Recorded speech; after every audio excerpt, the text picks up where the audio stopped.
Hello friends, আজকে এসে গেছি নতুন একটা ভিডিও নিয়ে। এখানে আজকে আমি বানাবো লেদারের মিনি স্কার্ট। তো লেদারের স্কার্ট বানাতে আমার অবশ্যই লেদার লাগবে। তো এখানে আমি নিয়ে নিয়েছি 1 মিটারের মতো লেদার।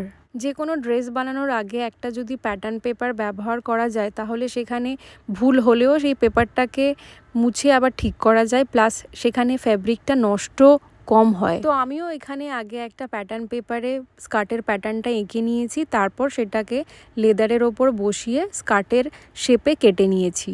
এই লেদারটা আমি কিনেছিলাম বড়বাজার থেকে।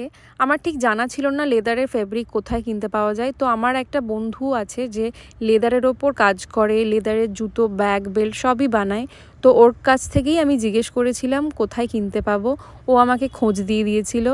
আর লেদারের খুব এক্সপেন্সিভ একটা ফেব্রিক, সেই জন্য লেদারের প্রোডাক্টের দামও খুব বেশি হয়। লেদার ফেব্রিক খুব সাবধানে স্টিচ করতে হয়, না হলে সেটা নষ্ট হতে পারে। তো তোমরা যখন করবে সেটা মাথায় রেখে করো। আর এখানে আমি একটু স্লিট দিয়ে নিচ্ছি যাতে স্কার্টটা একটু স্টাইলিশ লাগে। স্কার্টটা আমার একদম রেডি, দেখতেই পাচ্ছ স্কার্টটা কতটা স্টাইলিশ লাগছে। আর এটা তোমরা যে কোনো পার্টিতে পরে যেতে পারো, খুব ভালো লাগবে। আর ভিডিওটা এখানেই শেষ করছি, দেখা হবে তাহলে পরের ভিডিওতে।